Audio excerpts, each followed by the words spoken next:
Here be androids. Here be invasions. Here be androids invasioning. Invasioning? Invading. No, invasioning. All right, Invasioning. well. They're invasioning. Mm-hmm. But what is the androids and what are they invasioning, dear? Earth, kind of. And androids are, by definition, hold on. I'm trying to remember because I always get that and cyborg mixed up. Android, by definition, is a robot with a human appearance, whereas, if you didn't know, a cyborg is a human or a robot with human parts or a human with robot parts, I believe. I believe that's correct. That is what a cyborg is. A cyborg is a person with. That's why Cybermen are cyborgs. It's cyber. A fictional or hypothetical person whose physical abilities are extended beyond the normal human limitations due to mechanical elements built into the body. Mm-hmm. Which is what makes the Cybermen so interesting, and it's such a shame that barely any story with the Cybermen actually utilizes the fact that they are humans who have extended their life beyond their means, and they're just kind of a generic monster instead. Listen to Spare Parts if you like the Cybermen. It's the best Spider-Man story, and it's fucking amazing. Mm-hmm. It's great. Anyway, but this is about androids, which are not cyborgs. They're not. They're not the Cybermen. No, they're not the Cybermen. They're not also the Dragon Ball Z Cybermen. I was gonna say they're also not Cybermen, but no. It's fine. Ansa just somewhere off in the distance is like,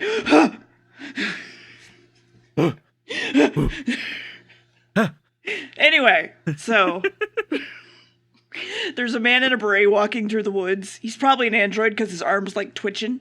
Then the TARDIS swoops in. The doctor's drinking something. It's supposed to be Europe at some point in time. The area smells like rain. Hasn't rained in here forever. His device is booping, so they walk off into the woods, and Sarah's like, I don't fucking like ginger beer. And then they walk past that robot military man without noticing him.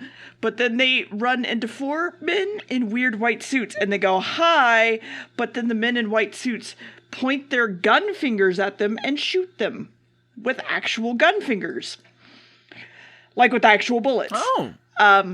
Oh, finger guns. Pew, yeah. Pew, pew, pew. Well, do they actually say, like, pew, pew? No, they don't. It's really kind of sad. Shame. Yeah. But while running away, Sarah rolls down a very barely steep hill and nearly dies on off the totally real cliff, and that's fine. But then they finally see that military man who just runs off the cliff and dies. He was apparently originally from UNIT, and his money is freshly minted, which is weird. Also, there's this weird thing just off camera over here, but they're getting shot at, so they need to run away faster into this open field where you are obviously in a fucking park. And on the other side, they've come out onto a small town in London. And everybody's probably dead because there's no one fucking here. Then they run into a soundstage and no one is at that soundstage in either, even though there's like drinks everywhere. The doctor steals more money because it's all shiny and new. And then there's also a space defense system station a mile away that Sarah just happens to know about because she worked there on a story once. Maybe all the town was evacuated for some reason? Too bad. When they look outside, those finger gunmen are outside with another not dead unit guy, but it looks like the same guy, which is weird. More men show up, and the people in the back of the truck are also robotic as fuck and being offloaded, and they just look like normal-ass people. And they all walk into the inn, stand around awkwardly until the clock chimes, and everyone's like, oh, hey, how's your day? How's your cattle doing? The wife, she's not so good. This sort of shit. And they're just having a good time. And then Sarah is, of course, found out. My wife fucked the sheep again. The wife? All right. She tries to talk to everyone as they stare her down, and then Sarah just runs away and gets to see a white suit man's face because he's a robot. And then the doctor goes into a military building, asks around, while more people stare at him. Back at the TARDIS, Sarah leaves the key in the TARDIS door, which makes the TARDIS fucking take off without her, and she thinks the doctor's just left her. There's a giant black... Okay.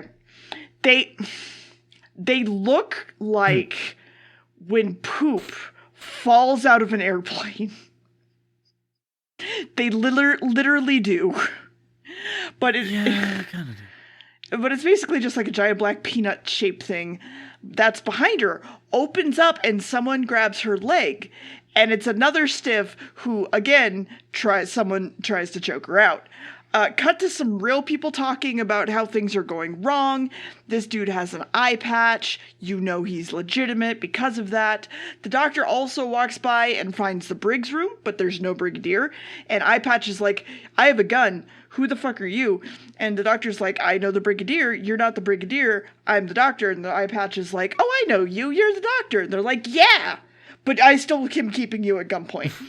The Brigadier is apparently in Geneva, and they want to keep him in detention instead, so the doctor makes a run for it. Sarah watches this. The doctor then gets captured, and Sarah goes to rescue him, and someone's fucking watching them do all this. So, there you go. People watch? Mm-hmm. Oh. Ooh. Ooh. Oh. Yeah. Oh. So, android invasion. Would you be surprised to learn, dear, that this script was inspired by Invasion of the Body Snatchers? Wow. I know, right? What a surprise.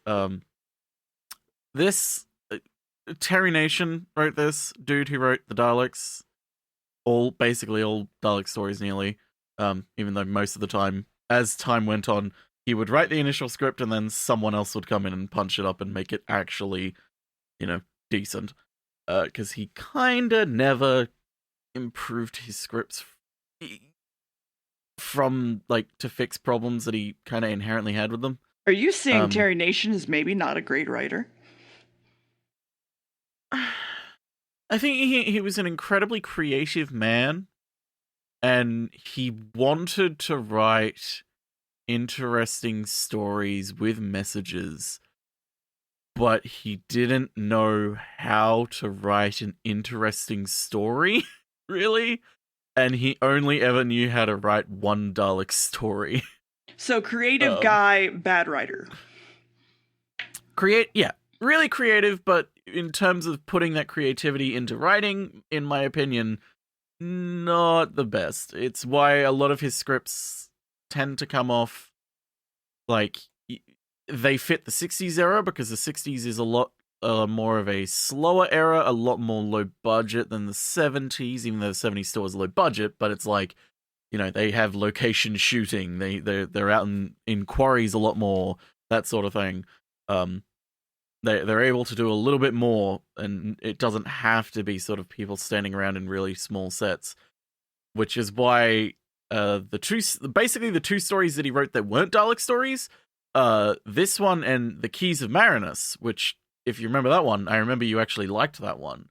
It was episode 5, I believe, one of the very first episodes. It was the one where they go to a random island where it's surrounded by acid, and it's not water around the island, it's acid, and then there's submarines, and someone's trying to invade the island, and then suddenly they have to go on this wacky adventure where every episode is a new location, where it's like, now they're in the snowy mountains where there's some weird puzzle of ancient warriors, and now the doctor's put on trial for murder.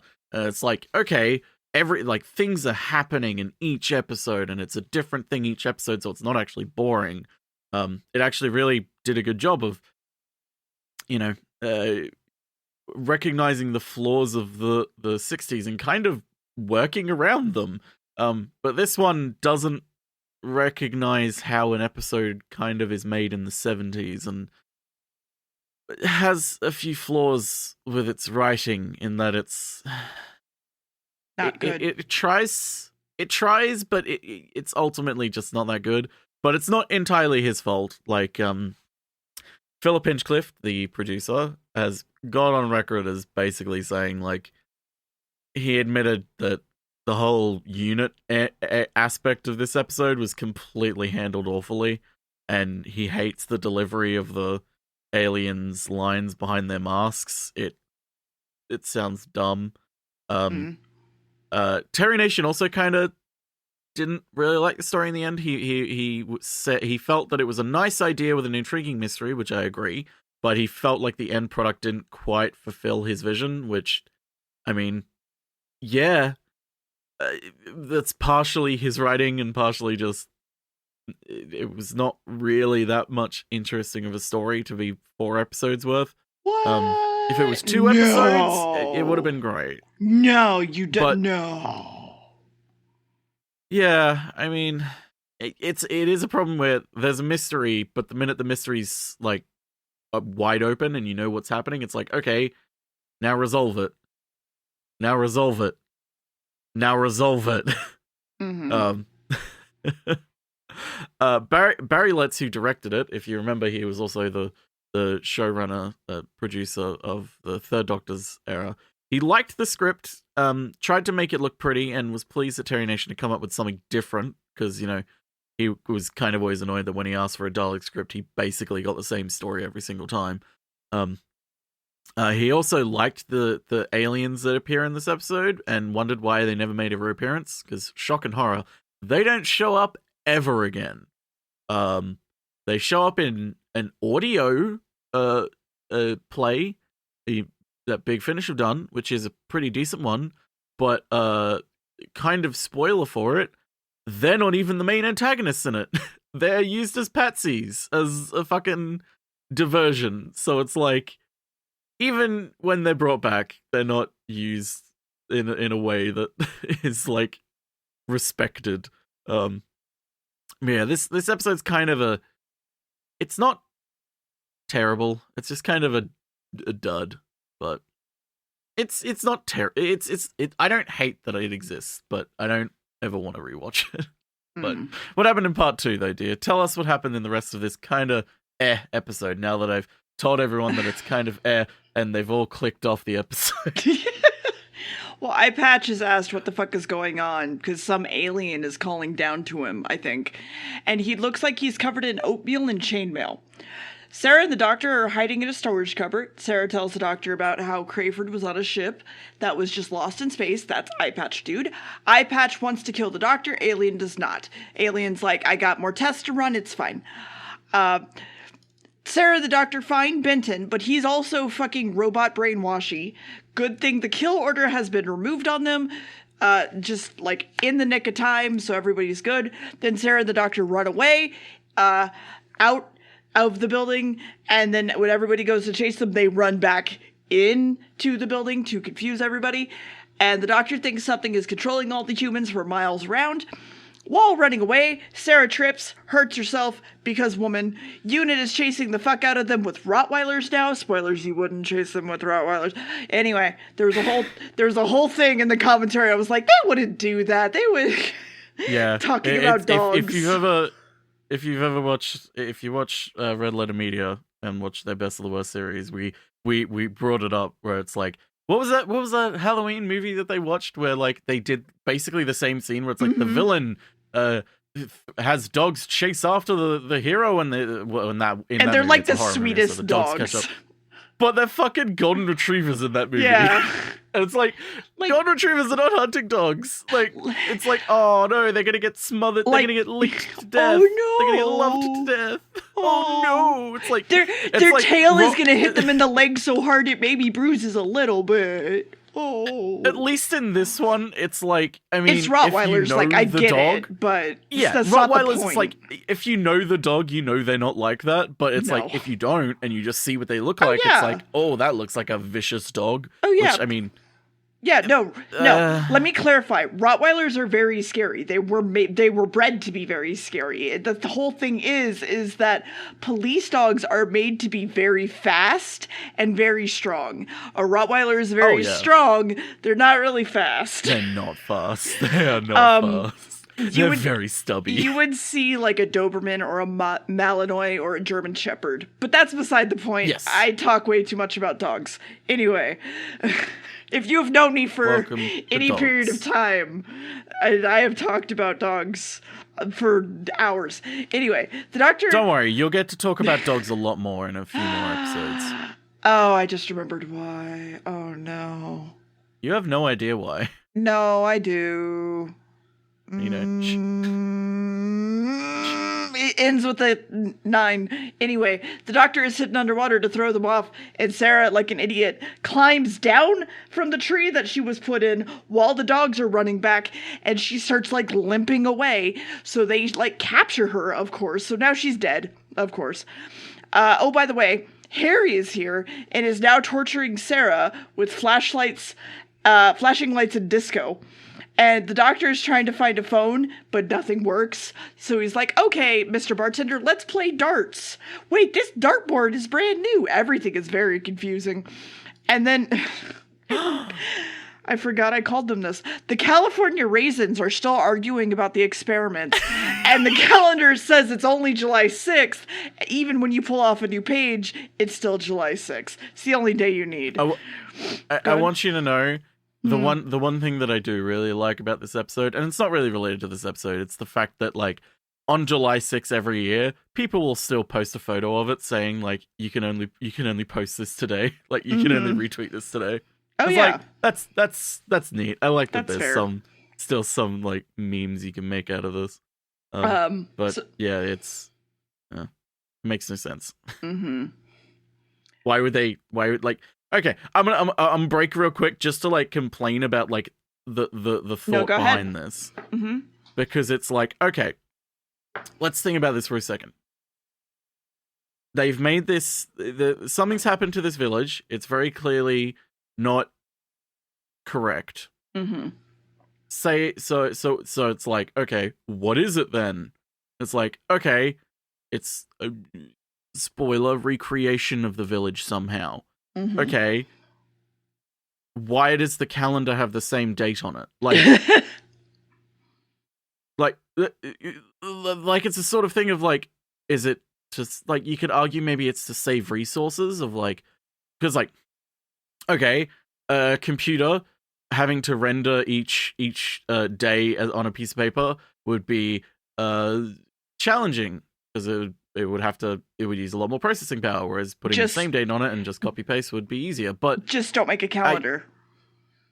Just don't make a calendar, or like don't put that type of calendar up there. Like, or I don't know.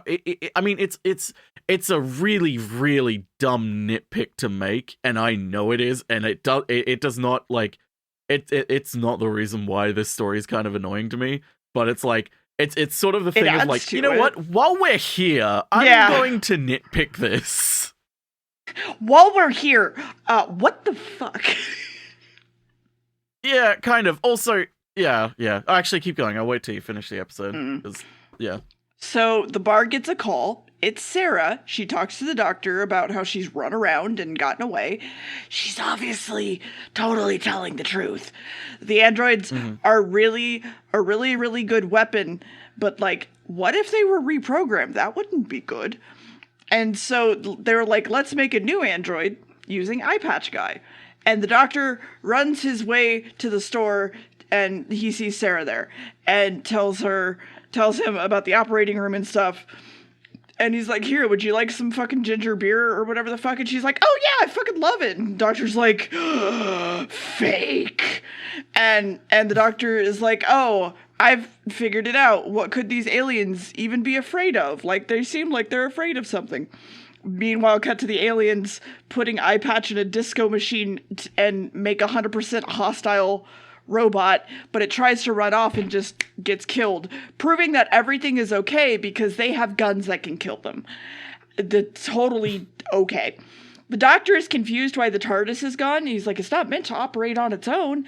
And then he's like, oh, also, entire planet, not real. TARDIS was headed back to Earth, and so we capture, quote unquote, Sarah. And then, yeah. Yeah. I love how fucking like super fucking obvious the ginger beer thing is as well. Yeah. Because it's like it's so. I mean, it makes sense, and I appreciate that they at least did the proper story thing of like, okay, introduce, remind, pay off. Because in the very first start when they exit the TARDIS, Doctor comes out with this bottle, and you brought it up. You're like, what the fuck is that? What is he drinking? And it's like, oh, I'm drinking ginger pop. And it's like, why? What? It's like, where did this come from? Why is he doing this? And it's like, okay, he loves it. Sarah hates it. Mm-hmm. And then it's just like this moment of, oh, I like Sarah, drink this. Oh, ginger beer. I love this. And it's like, okay, I get it. Thanks, guys. Thank you. Wow. Literary genius. Mm-hmm. Written. Again, this is minor nitpicking, but while we're in the mud. So, okay. The scene where they're kind of running away and shit. And Tom Baker submerges himself in water. He actually submerged himself in it rather than having his stunt double do it. Despite the fact that he kind of had a phobia of water at the time. What? Okay. Well, no, just keep bodies talking. Of water. Just keep talking. I don't care enough. Bodies of water. Unfortunately, though, for him, he inadvertently swallowed some of the stagnant water and had to be taken to the local hospital to have his stomach pumped. Oh. And he was suffering from a sore throat at the time as well, which kind of explains why his voice sounds really husky in some of the location scenes. Are you okay? No, like, I know that was a joke, but like... No. I've done that before. Stagnant water. Yeah, it's not even like stagnant pool water. It's stagnant lake water. Yeah, it's stagnant lake water. Mosquitoes, bacteria. It's not good. Yeah, it's fucking disgusting. Which, yeah, some of the scenes in episode 1 in the location shoots, you can hear his voice is really husky as well. But yeah, this episode was not very kind to him. But also, part of the reason why this episode I feel isn't irredeemable is because of Tom Baker and Elizabeth Sladen's just performances. Like, they very clearly are vibing and doing their own thing to the point where it's like, hey, they kind of notoriously rewrote and ad-libbed most of their material for this episode because they hated the script, including the entire ending scene, which we'll get to in episode 4. But they basically just did their own thing because it was like, this is fucking awful. Fuck this. And it's like, yeah, I mean, they kind of regularly did that with some things. But yeah, that's another real quick thing. Nicholas Courtney was due to appear as the Brigadier in this, but he was cast in a play in Geneva. In Geneva. Well, the thing that'll happen in a few years is he's in Peru. He's stuck in Peru. That's kind of a through line joke of theirs where it's like, hey, like, it's Unit, where's the Brigadier? Oh, he's stuck in Peru. Which has an actual really depressing payoff. He was due to, but he was cast in a play and was on tour, and so he had to be written out on short notice. But also, it's like, there was also a kind of a second reason, which he was like, he turned it down because he kind of had a history in the past of like being told, hey, we want you to come back as a Brigadier for this, and then they cancelled it at the last minute, and he was like, well, I fucking cancelled work for this. Like, I cancelled other jobs I could have been doing for this. So, like, fuck you if you're gonna be like this. So he was like, I'm not gonna stick myself out there for them, considering what happened last time. Which, yeah, that's fair. So they hastily rewrote it and put Harry in instead. Well, they wanted someone to come back, and so they were like, well, we can't get the Brigadier, so we'll put this Colonel in instead, and we'll have Harry come back. Yeah,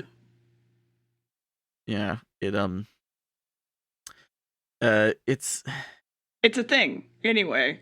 It's a thing. It kind of they kind of have a reverse problem in a future episode where they wanted someone else to come back, but that person didn't want to come back or wasn't able to, so instead they get the Brigadier to come back, and then that deals with a whole problem of unit dating controversy. But again, we'll get to that in the 80s when we get to that. Benton also was not really happy. Benton's actor was not really happy with this episode. He kind of the way his character's kind of portrayed in this, and the way like he disagreed with the sort of way that they treated unit in it. He was like, there was no real reason for Harry and to be in it, like especially Harry, because it's like Harry's not really connected to unit. He was just kind of a medical officer that was like working with like unit at the time. So I was like, why is he here? And then Benton supposedly was like, why was he in unit still? Like he had been promoted in the last stuff, and it's like, this is very clearly just like, hey, we need someone back from unit, because they're kind of like, hey, unit was a big part of the show for the entire Third Doctor's era, so we don't want to completely abandon it, even though they do. And they were like, let's just come on, please come back. But yeah, they after this season, unit is basically done until the end of the 80s. Then they bring it back, and it's actually kind of interesting when they do. But yeah, also the Kralls, I should mention real quick, Dear called them the California Raisins, and I have to agree. It's kind of because when you first see them, Dear was like, is that the fucking Sontarans? Because you just see like a close-up of its eye, and it does kind of look like a Sontaran, but that made me realize they kind of are just like small sun-dried Sontarans, like they're kind of shriveled up. Initially, Terry Nation wanted them to be insect-like, but, you know, that's not going to be in the fucking budget, Terry. The last time they tried to do insects was the Web Planet. That, well, other than spiders, but spiders aren't insects. Was the Web Planet, and we all know what the Zabi look like. The giant ants. You remember them, dear? Remember the giant ants? That was real terrifying, wasn't it? It totally didn't look like a fucking pantomime. I don't know what you're talking about. It was totally an ant. Yeah, it was totally an ant and not a man dancing around in a costume. Yeah, Doctor Who does not work really well especially in the classic series with non humanoid aliens. They struggle a lot of the time. Sometimes they get it really, really right. Like the Daleks are non-humanoid and they work out really well, but other times it does not work out well. And the Zabi is my go-to sort of example always, because it's literally just like they had an ant costume and we're just like, wait, how do we do like the legs of it? And they were like, oh, well, we'll just have like spindly wired legs, and then we'll just have the actors' legs popping out, and they'll be the back legs. And it's like, this looks fucking dumb. But anyway, I'm getting off track. What happens in the next episode, dear? Okay, in the next part, so there's going to be Sarah. We're not at the end of the episode yet. So there's going to be Sarah, all right, and then there's going to be Sarah, all right. Just bear with me. Sarah and Sarah? Sarah, sure. We'll call her Sarah. So the Dr. runs away while Sarah shoots him, and we see the aliens talking about their plans. They're going to plant a bomb to destroy everything because their plans are good. And all the meanwhile, Sarah is knocked out, and not actually knocked out, but listening to all their plans. Doctor watches a bunch of white suits go and pick up the fake bar people. Sarah is sneaking around the ship, watching everyone come inside, and they need to close the blast doors. The Doctor gets strangled by a raisin and some Close the blast doors. He gets strangled by a California raisin and some white suits. Then he's tied down to this town square statue, and the bomb is, of course, placed at his feet, and he's to be evaporated with everything here. Sarah runs up, tells the Doctor about everything, and then she attempts to free him, uses a screwdriver instead. Then they run into the alien era with the blast doors closing just in time, but not really. As the bomb goes off, it's still like open like an obvious crack, and it's kind of hilarious. but they're suddenly captured and they're going to be put in a jail cell. Sarah gets told everything is fake and she goes, "Oh, I get it now." And then there's a lot of radiation here, so the ship needs to leave and head to Earth to survive from the bomb, right? But Eye Patch walks into the cell and goes, "Hi, I was listening to you, and the aliens are going to be nice and put me back on Earth and all this stuff. The Earth basically betrayed me because I died in space, and the aliens put me back together. And the aliens are going to take all of Earth's intelligence and put it in a computer, so everyone is going to be saved." And they're like, "What the fuck is wrong with you?" And then apparently the aliens are working with a new virus to kill all the humans, but it also scares the shit out of the aliens as well. Meanwhile, of course, the doctor has a screwdriver, so they're going to electrocute the guard because they pulled up a floor panel. Doctor is taken away. They put him in the disco to take all his brain memories. Sarah is actually moved is moving and basically electrocuting the guard. Runs away. Alien virus is good enough to wipe out everyone in 3 weeks, so they'll wait it out until it's done, but they really should test it on Sarah or something. Sarah causes her scarf to set fire, summons the guard, murders him, frees the doctor from his silent disco. He's alive, but he's fucking crazy. And so they all head for the rocket to find some black peanuts to open up and hide in because, again, it's going to Earth. Sarah is in a lot of fucking pain while they take off and really should just pass out already because of all the fucking G-forces. So, yeah. Yeah, so many hamsters being thrown at her. Mm-hmm. No, it's very dumb. No. I mean, it's an interesting idea.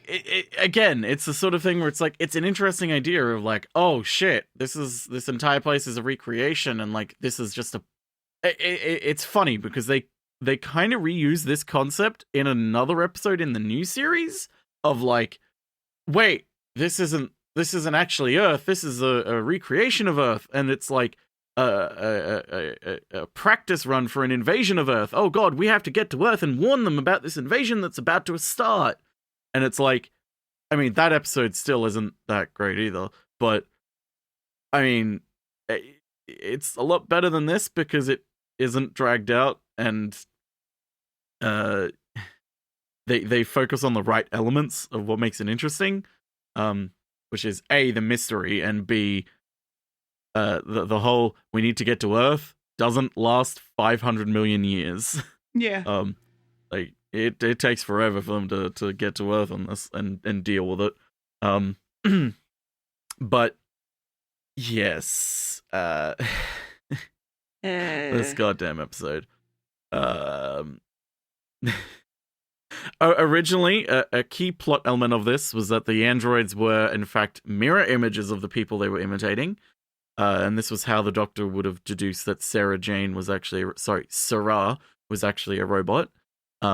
It was eventually decided that this would be too technically demanding to realize because, you know, they would have to have reverse versions of each costume. And so the action was suitably amended and they changed it. But they brought back the whole mirror image concept for the novelization because Terrence Dicks was like, fuck this was an interesting concept. Put it fucking back in. I'm the writer now. I get to choose what's in the story.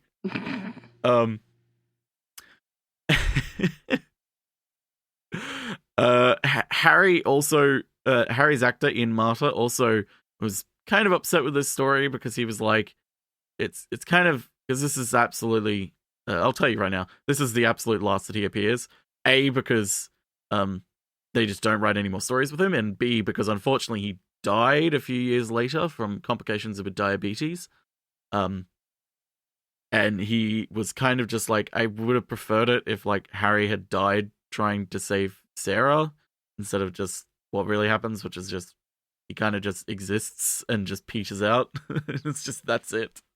But yeah, it's understandable. But a lot of people who have regularly acted in Doctor Who have a regular character that they kind of always have this thing of like, my final episode should have me die, and it's like, I never really understood it. Other than, you know, the whole, well, it needs to be a touchstone moment for my character sort of thing.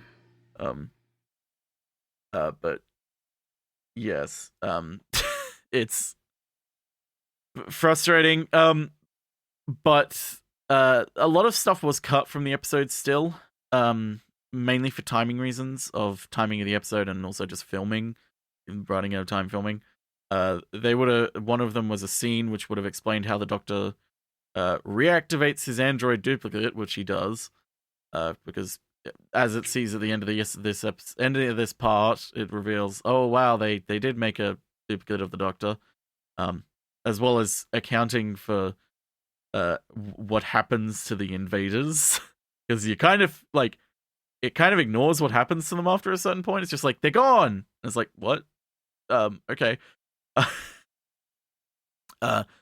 I will say this is also kind of the point where people start to think of Doctor Who as a lot more silly than it normally is, which I kind of agree and disagree with. Like, this is a kind of silly episode, but also, like, I mean, there's been fucking dumber shit in previous years. This is not a fucking special episode when it comes to something silly with Doctor Who. Trust me, it's not. But yeah, this is the first story also that features the return of a former companion, in the form of Harry, because Benton isn't really a companion. He comes back in cameos and sort of archival footage in future episodes, and people reference him, but this is kind of the only time. Returning companions would be part of like mainly just specials of like anniversary specials and stuff. It's not until the new series where they start to kind of have a few storylines about returning companions, like River. I normally wouldn't say it because it's kind of a neat reveal, but I know you've already watched it. The series 2 episode where it's David Tennant, where Sarah Jane comes back. Yep. Like they have like when we get to that episode, you'll watch it again and you'll be like, wow, they actually make a shit ton of references to her episodes in this one. Well, more accurately, I'll point out to you all the references. But also in the Sarah Jane Adventures, which was her spin-off that, you know, finally she actually got because they tried in the 80s. Don't worry, we'll get to that. To make a spin-off of, well, it wasn't Sarah Jane. She was just the side character of it. It was someone else's show. But in the mid-2000s, after she came back in the new series, they actually managed to give her a spin-off series, which was a really good idea because it was essentially Doctor Who, but for even younger children. And like, it was great. She was great. It was, I mean, it wasn't anything groundbreaking, but you had some really neat moments in it. Like references to previous characters, some characters showing up, and also someone like Katie Manning, who played Jo Grant, actually shows up as Jo in the Sarah Jane Adventures, and it's great. She's lovely, and having companions interact is always a more fascinating thing for me than having doctors interact. Because, you know, having doctors interact is always fun, but like what's more interesting is how their companions interact with each other.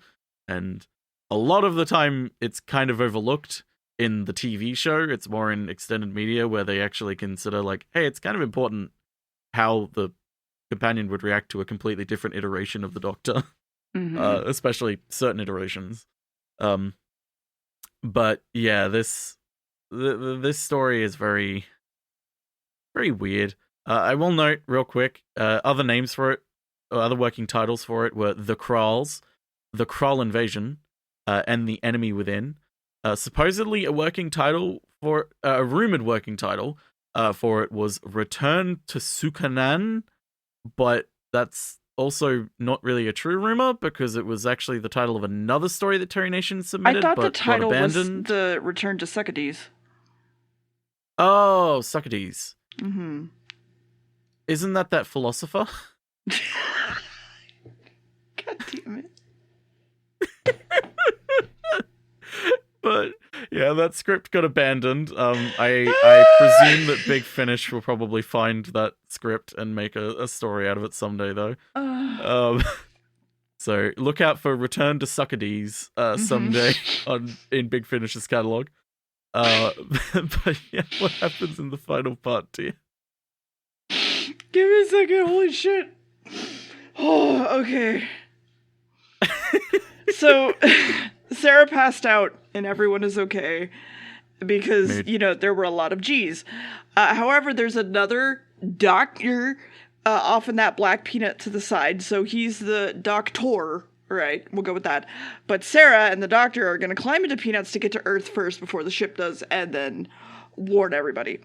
Back on Earth, they're like, oh my god, eye patches coming home, and all of UNIT can't find the Doctor or Sarah because they found the TARDIS, but that's it. That was weird. UNIT calls into the rocket, something talking over radios, while all the peanuts rain down, and they all land, and the Doctor and Sarah have arrived safely.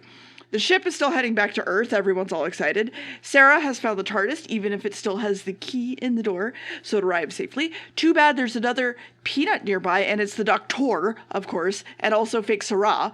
Also, so the rocket has landed, and the Doctor is now here, asking everyone to stop letting the other doctors in. Just stop.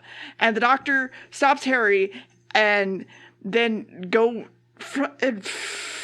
stops Harry and then from going to the rocket, and everyone is ready to warn everybody. Benton is taken away and gets knocked the fuck out and replaced with Ben 10. The Doctor and... I forgot that we started looking up which Ben 10 alien we were. I forgot that we went on a whole fucking tangent while we... So for context, we couldn't record the commentary and podcast episode on the same day because Deer unfortunately had a bit of a moment and more accurately, I'm having Deer's health stomach issues. Had a bit of a moment and Deer's body was like, I am not wanting to cooperate right now. Yeah. So that's why there's a little bit of disconnect with memories. But yes, at the end of the fourth part, we both kind of checked out a little bit and just started joking about like Ben 10 characters. Yeah, like which Ben 10 alien we were. Yeah, we loaded up a full like BuzzFeed style quiz of like which Ben 10 character are you? I think I got like a big tiger dude. I don't remember who you got. Anyway, I got some. I forget. It was like some frog-looking thing. It was one that it was something I think in the new series of Ben 10 because I don't fucking recognize it. That's fair. So he's replaced with Ben 10. The Doctor also has a device that lights up in the presence of androids, but then the Doctor shows up. Yeah. More androids and shit fuck around before Benton just shoots the Doctor and then goes in to stop the Doctor. Also, eye patch is in here and doesn't want to fucking kill anything, but then he takes off his eye patch and his eye's fine, so I guess they lied to him. So the doctors have a fight, and then the Doctor hits a button and all the robots just stop. So everyone's saved, right? But then eye patch went back to the rocket. So Sarah is releasing all the prisoners on the ship. She gets fucking caught. Eye patch shows up and go, you used me. And then they fight and he dies like almost instantly. And also Alien accidentally dropped the virus and fell face first into it. And then the android... Oh no, now he's got Nickelodeon gack all over his face. Yes. And then the Doctor shows up because the Doctor actually reprogrammed him to come here. And Sarah and the Doctor walk back to the TARDIS, but Sarah's like, I'm gonna go by taxi. And the Doctor's like, nah, don't do that. And she's like, okay. And then they both go. And it's... we're done. The point is that we're done. We are done. It's all over, thankfully. Again, it's not terrible, but it like, especially around episode 3, episode 4, it's like, come on, get to the point. Like, this is an episode that should have been made in the 80s, not the 70s, because the 80s has kind of a shorter running time in a sense, and it would have been a little bit more cheesy and less... It's like the problem with this episode is that it's not cheesy. It plays it so straight. Mm-hmm. Like, it's like, come on, have some fun with the concept. Like, I don't know, do something that isn't just like do something campy. I don't know. But well, they wouldn't have done camp because it's not the Third Doctor. The Third Doctor is where they went full like early 70s camp. Mid 70s, Philip Hinchcliffe is more and more I'm realizing my like Philip Hinchcliffe's style of episode I'm not really a fan of, because it's like it's kind of like the well, I season my chicken. Of course I season my chicken. And it's like, oh, well, what do you season it with? Salt. It's like, if I'm feeling spicy, maybe a little bit of pepper.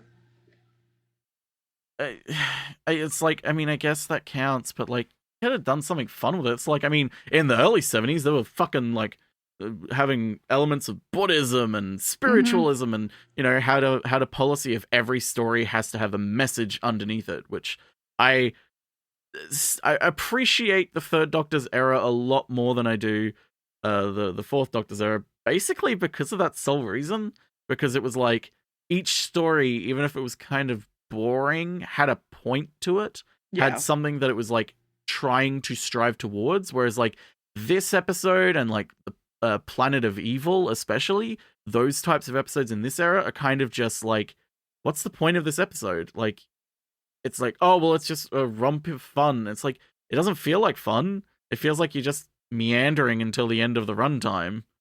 Like, especially with Planet of Evil, which is just caveman politics. Yeah. Which is our favorite, yours especially. We really should someday make a t-shirt that's caveman politics, because I want that. I don't care about merch. I just want that. Can it just be a caveman dressed up as I forget her name, but it's the Lady Justice or whatever, where she has the blindfold and the scales, but it's a caveman. But it's a caveman. Yeah. But what would she be holding? Well, I mean, there would still be the scales, but maybe a rock. Would it be like a rock and then like a peace symbol or something? A pointy stick. A pointy stick. God. I mean, maybe. I don't know. We could just put it on Redbubble. Philip Hinchcliffe, and just be like, fuck it. Yeah, and I mean, I kind of put the blame on Philip Hinchcliffe, not Robert Holmes, because who's the script editor, if you've forgotten. Because Robert Holmes has a lot of stories in future upcoming that he's written or has been more heavily involved with, where he actually does have a point behind the story. Like, there's a really good story about capitalism that he's written, and about exploitation that we'll get to, and it's very much a science fiction episode, and takes the point of capitalism to an extreme. But I mean, hey, it's something. It's fun. Well, I mean, it's not fun, and within the first 5 minutes a man commits suicide, but because his job is so depressing and he can't do anything about it. But that's the entire point of the episode. And it's like, hey, there's actually something driving this episode, whereas this one, it's just like, I don't know, I don't really, this is it always comes back to me a point of like something consumable to watch and appreciate versus something that's consumable to just, that's disposable. Like, you know, not to put it to a more extreme example, to put it across, like something like an art film versus the Transformers films, or like something more message heavy, like, I don't know, like The Lighthouse versus like Transformers. Like, Transformers movies are not designed to be thought-provoking or meant to really last in your mind. Yeah, they're not made to like stick in your mind that you'll constantly talk about them and be like, oh man, remember that moment in the movie where this happened, or like, what do you think the meaning behind this was? No, it's meant for you to just buy a ticket, sit in there, eat your fucking popcorn, consume the movie, have a sense of enjoyment from it, and then move on with your life. They don't want you to really, it's not designed for that. And like, I always kind of have a stance where popcorn media, which is what I call it, and I guess it's a term, I'm not really the biggest fan of it, and it's like, but I'm not, going to be. I'm not going to be hypercritical of something that is just popcorn media. Like the Transformers movies are fucking dumb. They're kind of a guilty pleasure to me, but because especially the fourth one, I think it was, where the dinosaurs come in and it's really cool. Because that movie is fucking awful, and it's like, who's the fucking antagonist in this movie? And it's like, no one. But it's kind of a point of like, Doctor Who is something where they've proven it in the early 70s with the Third Doctor's era. You can make some really interesting stories or really interesting ideas for stories. The execution might be mediocre or kind of iffy, but the story still sticks in your mind. Like, I don't know, stories like Carnival of Monsters, where you have the two classes of beings on this planet, this ruling class, and then you have this sort of working class. Like, it's a weird element in that story, but I remember it. I don't fucking remember most of the Planet of Evil, because every few years I forget most of the episode and be like, oh yeah, that was a really good episode, and then I look it up and it's like, oh wait, no, it was fucking awful. But I don't know. That's my sort of feelings on a lot of Philip Hinchcliffe's era. He gets a lot better as time goes on, and this era of Doctor Who, and the Fourth Doctor especially, gets better. And then things get shaken up in the 80s, but we'll get to that. It's a lot of fun. But Android Invasion, dear, were you sufficiently androided? Okay, let me clarify very quickly that it's a 3. Or are you going to buy an iPhone? But it is only because we checked out and started making jokes about it. Yeah. Yeah. We really should do that more often when an episode is kind of like this. Yeah. Which I probably should have thought of a lot earlier. When I do think there were a lot more episodes like this. I think if we weren't making fun of it, I probably would have given it like a 1 or a 0. I just don't care. Yeah. There's so little that's enjoyable from it. Yeah, and that's the thing, is like the thing that I always come back to is like with the way that you rate these, it's always like, don't ever feel bad for like upping or lowering it like purely based on like, oh well, we only enjoyed it because of the way that we watched it, or like because we were joking about it. It's like, well, that's kind of the point of it, because it's like, that's another way that the episode can stick in your mind. It's like, oh, this episode was the one where we made Ben 10 jokes, or like, oh, this is the one where we made way too many 9/11 jokes. Yeah, like I still would never want to. Thing is like, I would still never want to watch it. You'd still never want to rewatch it, but it like, if you did rewatch it, you would remember when like it's that sort of thing of like, if we did rewatch it, it'd be like, oh yeah, remember, like we would instantly probably check out and just start remembering the jokes that we made and like build on those jokes again.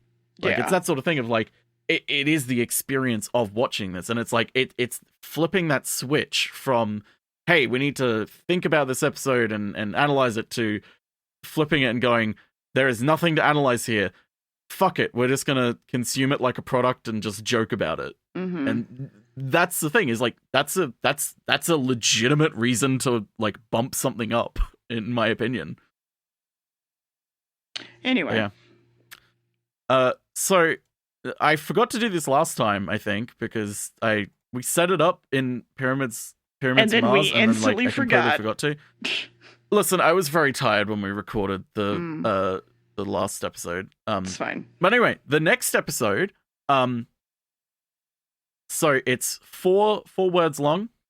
I'll cut out one of the words, and as per usual, it's not a word that you know. I mean, it is a word that you know. It's not something you don't know. So, the blank of Morbius.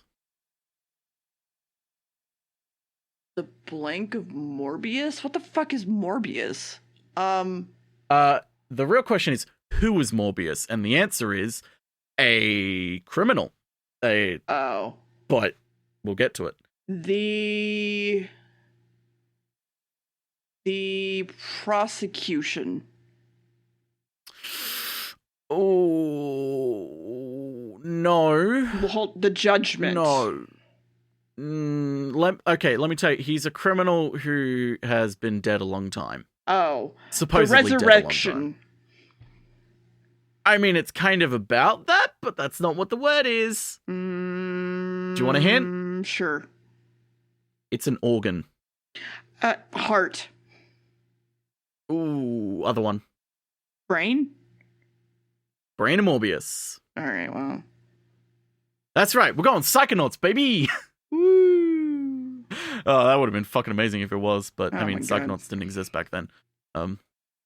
Brain of Morbius, a really fucking interesting episode that fucking introduces a lot of important concepts to Doctor Who and the lore of Doctor Who. Lots of influences that we'll get to that are very, very fascinating. And also is kind of the start of the more cosmic horror style sort of H.P. Lovecraft influence. Of like, you have kind of Reanimator in a way, but not the 80s movie, the actual original short story. Anyway. But yeah. The Brain of Morbius, next episode. Let's get to it. Yeah. Have fun? No. Oh.